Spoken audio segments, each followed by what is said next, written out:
muy largo, son invasivas, por ejemplo el cáncer de cuello uterino, como está cerca al meato urinario, a la uretra, al recto, invade estos órganos y puede de esta forma extenderse hacia los órganos vecinos.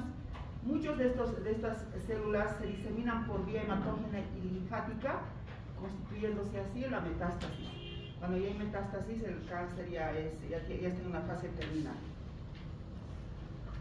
Entonces, el cáncer pasó de ser una enfermedad irremediablemente mortal a ser potencialmente curable en muchos casos, pero eso depende del diagnóstico precoz. La Organización Mundial de la Salud reporta que cada año se detectan de 6 a 7 millones de casos nuevos al año de cáncer.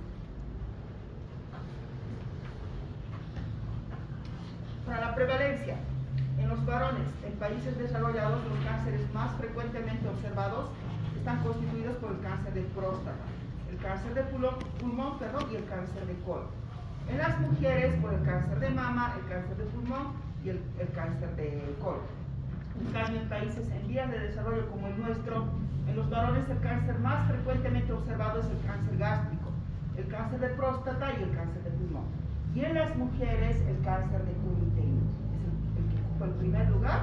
Posteriormente tenemos el cáncer de mama y el cáncer gástrico.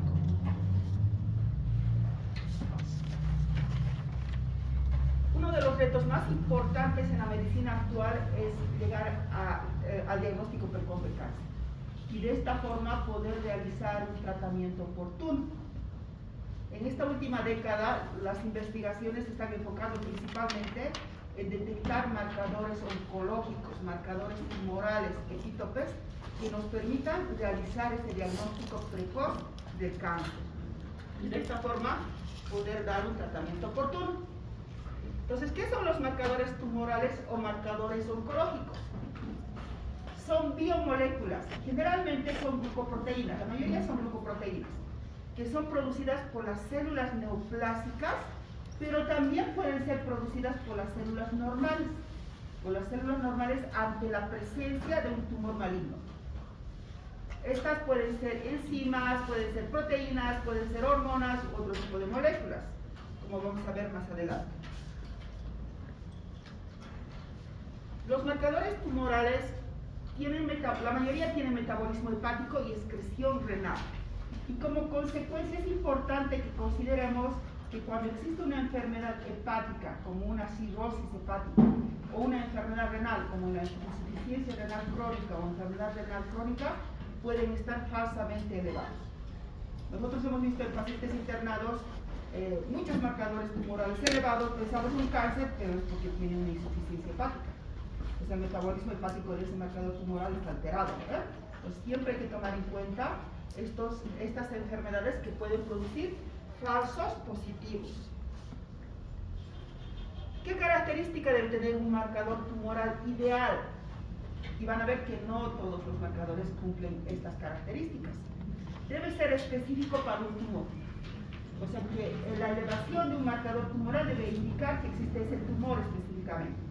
Por ejemplo, el antígeno carcino embrionario para el cáncer de colon. Pero como van a ver, esta característica no se cumple, porque se eleva también en otros tumores. Debe ser específico para un órgano determinado. O sea, que debe indicar que ese órgano específicamente está afectado. Este marcador debe ser detectado cuando la carga tumoral es baja. Y esta característica nos ayudaría a diagnosticar el cáncer en una fase precoz. Pero como les dije, la mayoría de los marcadores tampoco cumplen esta característica. Otra, que sí vemos que algunos marcadores tumorales la cumplen, es que su concentración en la sangre u otros fluidos debe estar en relación con la carga celular tumoral. Debe tener una relación directa. Por ejemplo, si el marcador tumoral está un poco baja, pues el tumor debe estar recién, digamos, apareciendo. En cambio, si está muy alto, el tumor seguramente está más extenso, está más diseminado. Entonces esta característica sí se mantiene en la mayoría de los marcadores tumorales.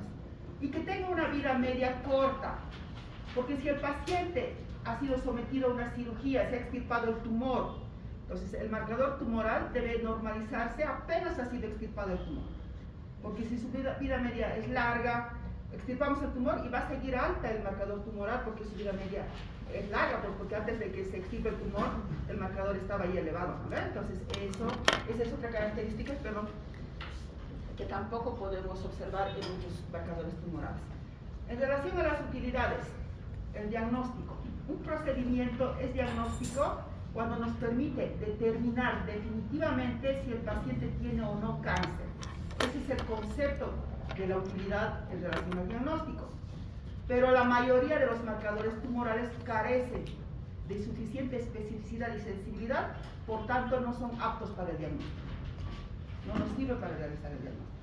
Entonces no se recomienda que se realice una determinación en la población en general de estos marcadores tumorales para diagnosticar cáncer, excepto el antígeno prostático específico. Este antígeno prostático específico ha permitido diagnosticar cáncer de próstata en la población en riesgo. ¿Quiénes son la población en riesgo? Los varones mayores de 50 años. Pues a ellos determinamos anualmente y nos ha permitido diagnosticar el cáncer en esta población. Esta utilidad sí es importante porque estos marcadores tumorales permiten realizar el monitoreo del tratamiento y la detección de recurrencias. Si un paciente ha recibido un tratamiento quimioterápico, un tratamiento quirúrgico, entonces este marcador tumoral tendría que normalizarse, ¿no? Tendría que bajar o normalizarse. En cambio, si este persiste elevado, entonces nos va a orientar si es que el paciente ha sanado o ha tenido una revisión completa del cáncer o hay recurrencia.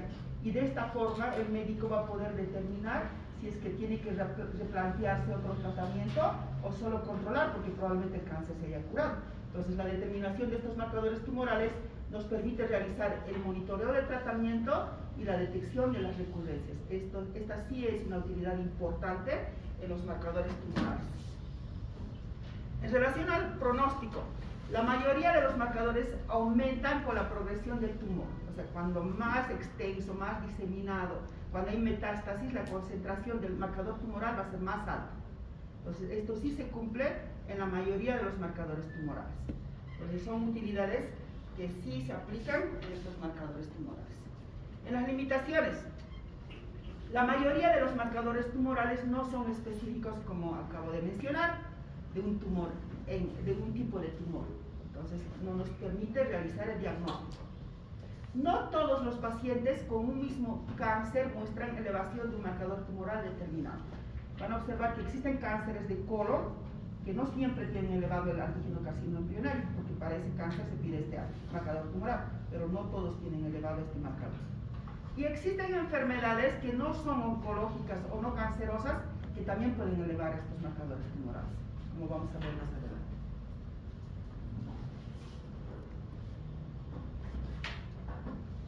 Entonces, como conclusiones, no hay ningún marcador específico para un tumor. Los marcadores no son importantes son muy importantes para el seguimiento de la respuesta al tratamiento y la detección temprana de recidivas. De esta forma poder replantear el tratamiento, ¿verdad? Los marcadores son detectados con más frecuencia en las etapas avanzadas de la enfermedad que al inicio de esta. Como consecuencia, no nos permite darle un tratamiento oportuno, ¿no?, al paciente. Entonces, esta es una desventaja, digamos, en relación a los marcadores tumorales, porque estas se elevan cuando el cáncer está muy diseminado. Los marcadores tumorales pueden ser detectados por pruebas citoquímicas o citometría de flujo. Estas pruebas se realizan en la misma célula que produce el marcador tumoral, por técnicas de histoquímica o pruebas en el citosol. Esto lo realizan directamente en el tejido. O también podemos detectar los marcadores tumorales en los fluidos como la sangre, en el plasma, en el suero, en la orina, en el líquido cefalorraquídeo, en el líquido acítico, en el líquido pleural. O sea, se puede determinar hasta en el líquido cefalorraquídeo. Esto no es tan importante porque esto es más laboratorio, ¿no? Para nosotros lo más importante es la interpretación y las utilidades.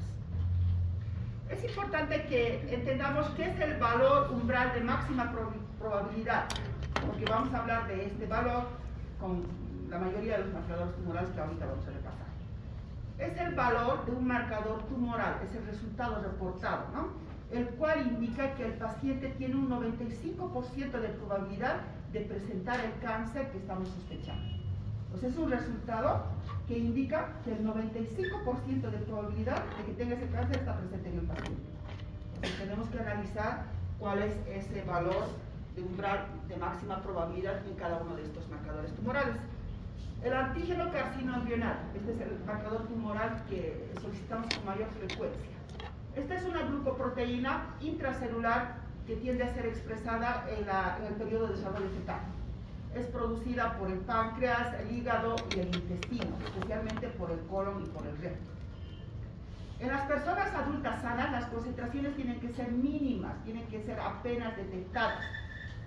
Son producidas normalmente, o sea, nosotros en las personas sanas, por las células epiteliales y caliciformes del colon, por las células de la mucosa del píloro, por la próstata, por el útero, por el esófago y algunos epitelios. Los valores normales. En una persona no fumadora es normal de 0 a 3 nanogramos por mililitro. En cambio, en un fumador es normal de 0 hasta 5 nanogramos por mililitro. Ahora, ¿cuál es el valor umbral de máxima probabilidad? Cuando el resultado está mayor a 25 nanogramos por mililitro, la probabilidad de que ese paciente tenga cáncer está presente en un 95%. Entonces, es un dato que tenemos que tomar en cuenta. ¿En qué enfermedades se elevan los marcadores, el antígeno carcinoembryonal? En enfermedades neoplásicas, principalmente en el cáncer colorectal, en el cáncer de colon y o recto. También el cáncer de esófago, gástrico, páncreas, hígado y de las vías biliares, pero lo más importante es que conozcan que se eleva en el cáncer colorectal.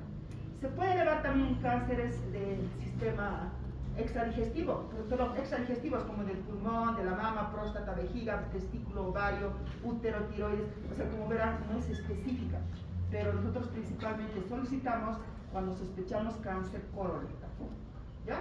También se pueden elevar enfermedades no neoplásicas, no tumorales.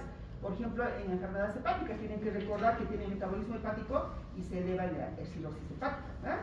También en hepatitis, obstrucción biliar, o sea, síndromes colestásicos, enfermedades pulmonares como la bronquitis, enfisema, neumonías, enfermedades pancreáticas como la pancreatitis aguda crónica, renales, porque su expresión es renal. Entonces, si existe enfermedad renal crónica o insuficiencia renal crónica, van a estar falsamente elevadas. Otras enfermedades gastrointestinales como la enfermedad inflamatoria intestinal, el síndrome ulceropéptico, la poliposis, en la diverticulosis y otras. O sea, con que sepan que se elevan en otras enfermedades, especialmente en la cirrosis y en la insuficiencia renal crónica o enfermedad renal crónica, está bien. De estos dos, la diferencia entre estos dos grupos de enfermedades es que cuando el aumento se debe a un cáncer, la elevación es mantenida y constante y de progresión creciente. O sea, seguramente vamos a tener un valor alto y se va a mantener hacia alto en todos los controles. Incluso va a ser cada vez más, los reportes van a ser cada vez más elevados. Esa es una característica cuando se debe a un tumor. En cambio, en las enfermedades no tumorales, generalmente los reportes no superan los 10 nanogramos por mililitro y esa elevación es transitoria e intermitente, o sea, va a llegar un momento donde se va a normalizar. Entonces es una son características importantes en relación a estos dos grupos de enfermedades. Entonces esto sí o sí tienen que aprenderse y además que se eleva en el cáncer colorectal, para lo que solicitamos principalmente ese marcador tumoral. La frecuencia de presentación de este marcador tumoral, por ejemplo, en el cáncer colorectal está presente en un 57%, en el cáncer gástrico en un 47%, en el hepatocelular en un 43% y así sucesivamente, principalmente para el cáncer colorectal, pero no está presente en el 100%, pero nos va a orientar, ¿no? Entonces, eso es lo más importante. En relación a las utilidades de este marcador tumoral para el diagnóstico, se va a observar incrementos séricos mantenidos y de progresión creciente, como dijimos, ¿verdad? Cuando existe una enfermedad neoplásica. Pero siempre debemos tener la sospecha clínica y la sospecha con un estudio imagenológico. O sea, si está alto el marcador tumoral y no hay clínica, entonces dudamos. Tenemos que tener un estudio imagenológico con una tomografía de resonancia y con eso se apoya con el marcador tumoral y podemos detectar la presencia de un cáncer. No es útil para el cribado diagnóstico en la población en general para descartar cáncer colorectal. No se recomienda que se realice. como un laboratorio de descarte en la población en general. Cuando los valores son más de 1000 nanogramos por mililitro, la probabilidad de que ese paciente tiene metástasis hepática es alta. Y el valor normal, si tenemos un valor normal del antígeno carcino embrionario, no descarta que exista cáncer colorectal o de los otros sistemas, como dijiste. O sea, no siempre va a estar elevado y no siempre los tumores van a tener los tumores en los que están elevados este marcador van a estar presentes. Lo que sí ayuda es en la monitorización postquirúrgica del cáncer colorectal. Si el paciente ha sido sometido a un tratamiento quirúrgico donde aparentemente se ha extirpado todo el cáncer y observamos que existe elevación de este marcador tumoral, puede indicar que el cáncer no ha sido radical, la cirugía no ha sido radical, que no se ha extirpado el 100% la totalidad del tumor, que existe recidiva loco-regional, que probablemente al extirpar el tumor estas células ya habían invadido órganos vecinos, o que existe metástasis hepática. Entonces nos indicaría eso. Ahora, en el 20% de estos pacientes que han sido sometidos a cirugía, aunque exista extensión del tumor, este marcador tumoral puede estar normal. Pues no siempre también nos va a poder ayudar, digamos, en relación a este monitoreo, ¿no? En el 100%. Este otro dato es importante. Los cánceres o las neoplasias malignas se caracterizan en tener células bien diferenciadas o tener células no bien diferenciadas, o sea, indiferenciadas, ¿no? Las diferenciadas son cuando esas células neoplásicas mantienen ciertas características de las células normales. En cambio, las indiferenciadas son totalmente alteradas, digamos, en relación a las normales. Entonces, estos marcadores tumorales se elevan más en los cánceres o las neoplasias con células diferenciadas. En cambio, cuando las células están indiferenciadas, por ejemplo, en el cáncer de células anaplásicas, donde está totalmente indiferenciado, estos marcadores tumorales pueden estar normales. Entonces, esta es otra desventaja en relación a estos marcadores tumorales.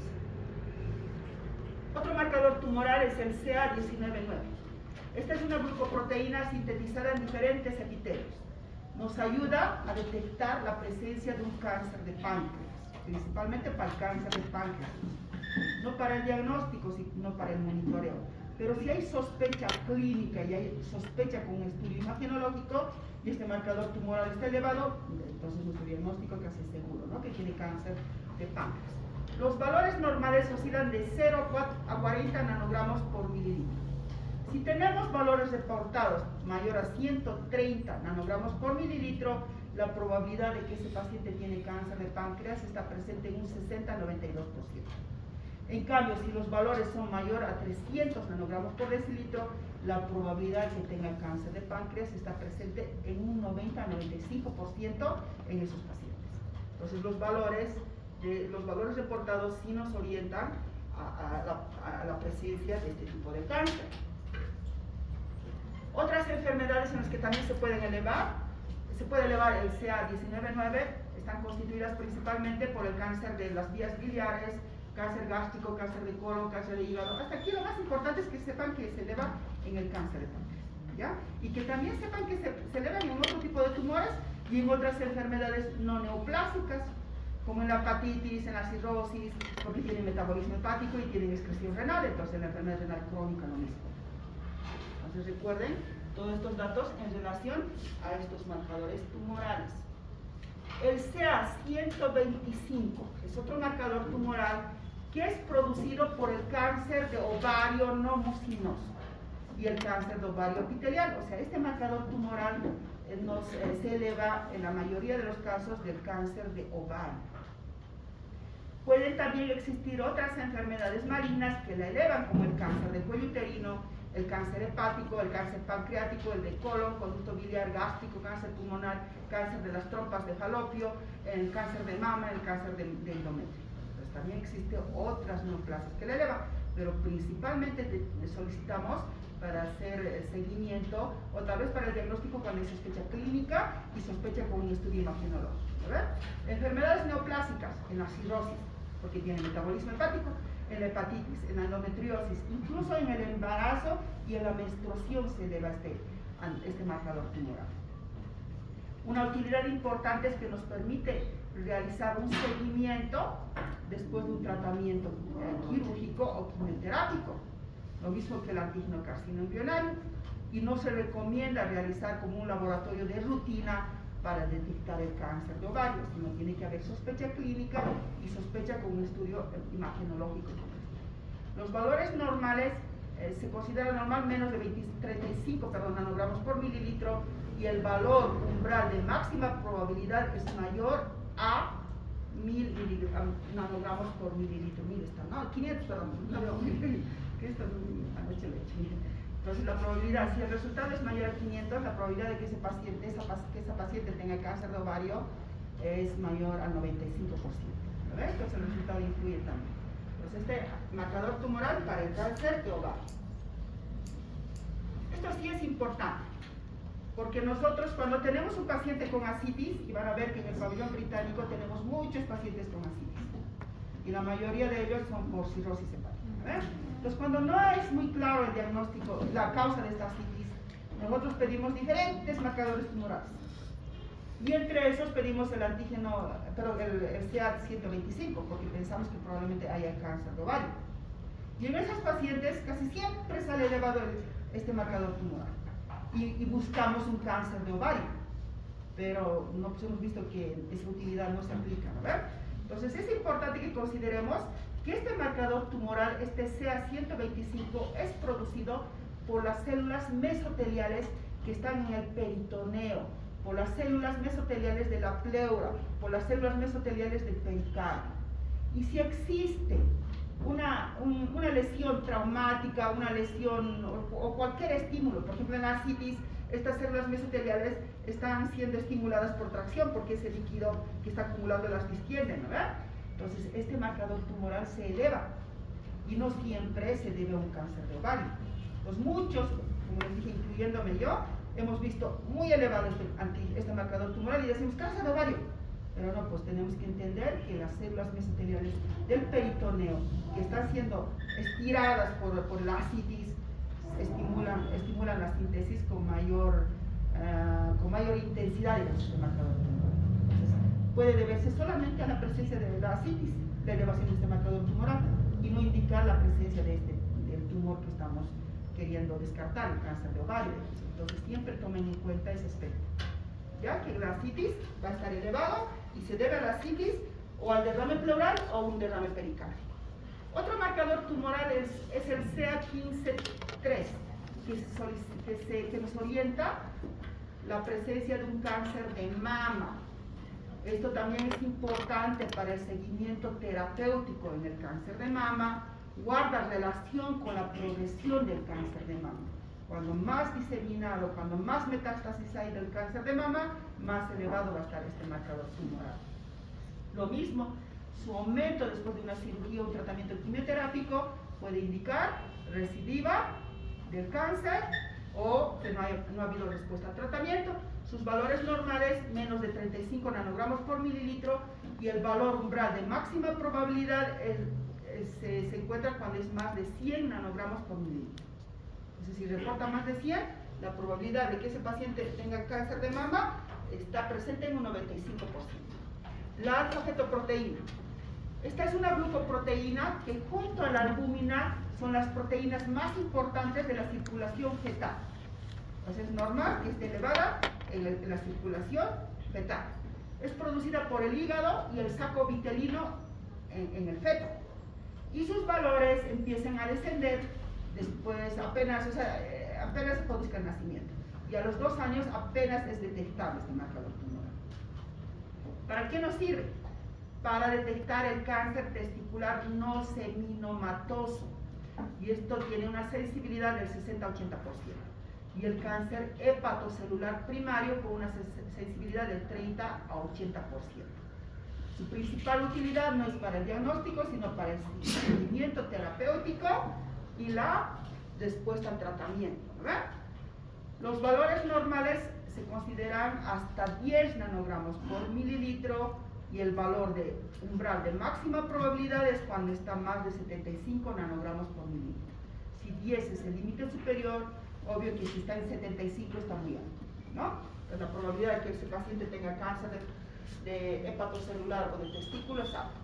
Otras utilidades, esto ya han visto en proteínas plasmáticas, que cuando los valores de la alfa-fetoproteína están muy elevadas en esta paciente embarazada, puede indicar que el bebé tiene defectos en el tubo neural, como la anencefalio o espina bífida. También puede indicar el riesgo de amenaza de aborto, muerte fetal, embarazos múltiples y riñones defectuosos en el feto. Si su valor está por debajo del umbral inferior, puede indicar que el feto tiene síndrome de Down. Para esto principalmente se solicita en las mujeres embarazadas para el riesgo del defecto del tubo neural o el síndrome de Down.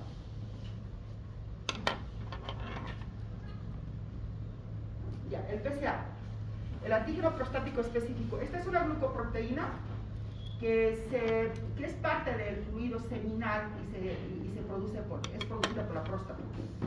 Este antígeno prostático específico es una proteasa que tiene como función licuar el coágulo seminal, esa es su función principal. El antígeno prostático específico se la solicita como PSA total, que es el PSA complejo, es el antígeno prostático específico que está unido a las proteínas, en este caso a la alfa-1 angiotensina. Y también se la solicita como PSA libre, que es la PSA que no está unida a las proteínas. La concentración normal del PSA libre es de 25 a 30% en relación a la total o a la compleja. Esta es una herramienta para el diagnóstico de cáncer de próstata. Su sensibilidad es del 67 a 80% y la especificidad del 60 a 80%.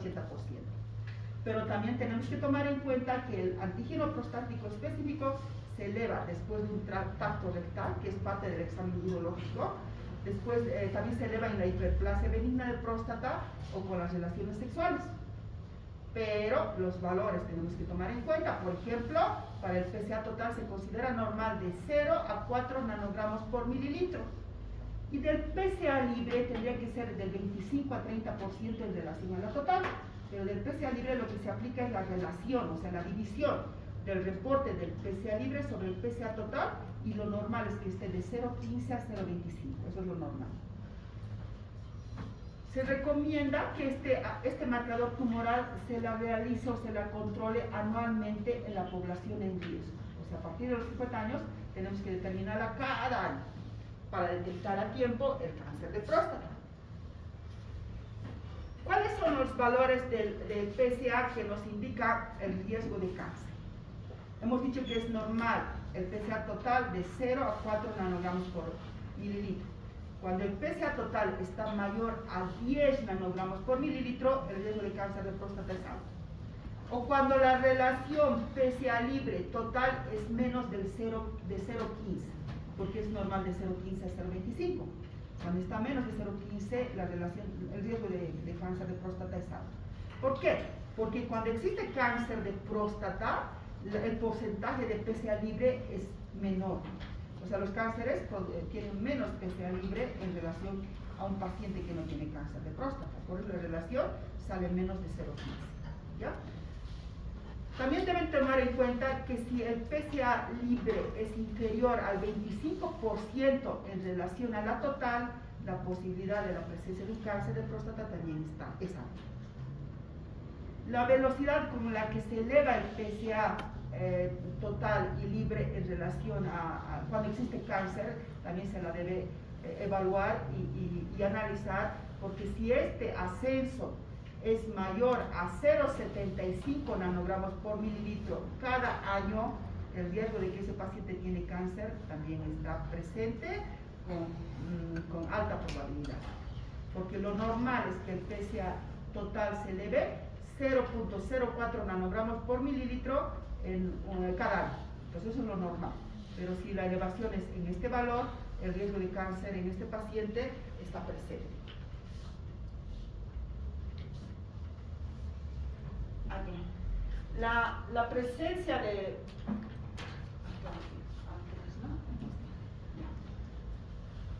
El cáncer de próstata está... El cáncer de próstata está diagnosticado con mayor frecuencia. ¿Gracias a qué? Gracias a la determinación de este antígeno prostático específico. O sea, cada vez están aumentando más el número de cáncer de próstata detectados. ¿Por qué? Porque estamos realizando de forma rutinaria este marcador tumoral en la población en riesgo. La prostatectomía radical es el tratamiento definitivo que cura aproximadamente el 86 a 93% de los cánceres de próstata cuando estos están limitados a la próstata, cuando no han invadido otros órganos o cuando no hay metástasis. Pero si hay metástasis linfáticas, si hay invasión hacia los ganglios locorregionales, la probabilidad de cura está presente en un 15%. Entonces, por esto es importante la detección precoz del cáncer de próstata. Ya estamos terminando. Lo mismo que si existe un rápido incremento de este marcador tumoral, indica que el paciente tiene alta probabilidad de cáncer de próstata. Pero existe un tercio de los cánceres de próstata que no elevan el antígeno prostático específico, especialmente los no diferenciados o los indiferenciados, como hemos dicho en los anteriores, ¿verdad? La gonadotrofina coriónica humana.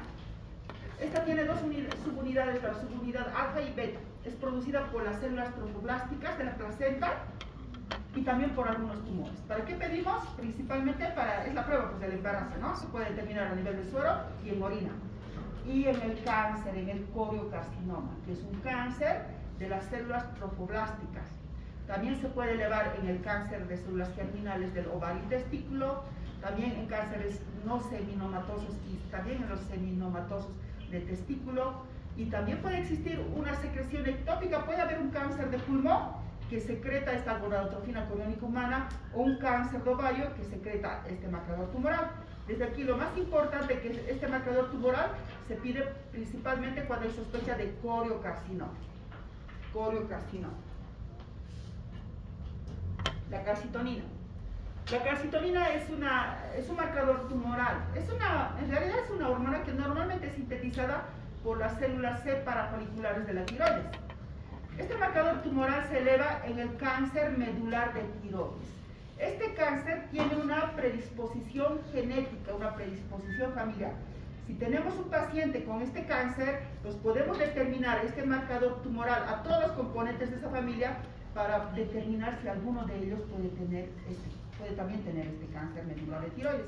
Entonces, este es el único marcador tumoral que sí se puede utilizar para el diagnóstico del cáncer medular de tiroides, ¿ya? Y se realiza en familias donde tienen un integrante con cáncer medular. Las metanefrinas, el ácido homovanílico y el ácido vanilmandélico. Estos son los catabolitos de las catecolaminas. La adrenalina, la noradrenalina, la dopamina, las catecolaminas tienen metabolitos. Entonces, cuando existen tumores de células productoras de catecolaminas, esos son los tumores de la cresta neural, como el feocromocitoma, el neuroblastoma en niños, se determina estos metabolitos en suero y mejor aún si se la determina en orina para detectar estos tumores. Feocromocitoma y el neuroblastoma en niños. Cuando hay sospecha de cánceres productores de catecolaminas. Este es un resumen: el antígeno carcinoembrionario para el cáncer colorectal principalmente, el CA19-9 para el cáncer de páncreas, el CA125 para el cáncer de ovario, el CA15-3 para el cáncer de mama, la alfa-fetoproteína principalmente para el cáncer del testículo no seminomatoso y para el hepatocarcinoma primario, el antígeno prostático específico para la detección y el monitoreo del cáncer de próstata, la gonadotrofina coriónica humana para el coriocarcinoma, y la calcitonina para el cáncer medular de tiroides. Aquí lo mismo, solo que aquí aumentamos, que si hay sospecha de un insulinoma van a pedir insulina, si sospechan que existe un bipoma, solicitan el péptido inhibidor vasoactivo. Entonces aquí esto más bonito, esto no les voy a preguntar, pero para que aumenten, digamos, sus conocimientos, pues que van a ver que en el internado van a ver este tipo de enfermedades.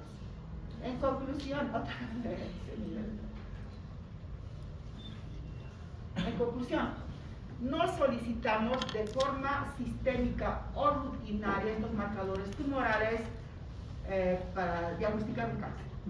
Debemos solicitarla cuando hay sospecha clínica y con un estudio de diagnóstico imagenológico. no es específico en estas enfermedades neoplásicas. Sus usos en respuestas al tratamiento y para controlar las posibles recaídas sí son aplicables en la mayoría de los marcadores tumorales como han visto. No se recomienda el tamizaje de un cáncer mediante la determinación de un marcador tumoral, excepto el antígeno carcinoembrionario en la población masculina en riesgo y la calcitonina para el cáncer medular de tiroides, ¿verdad? Esas dos son las excepciones. Ok, hemos terminado. Gracias. Aprendan lo que les he comentado como datos importantes. Hay muchas enfermedades de los cerebros, no es necesario que aprendan todo. Me pongo un antígeno carcinoembrionario para el cáncer de colorectal, ¿ya? Y los datos importantes que les he recalcado.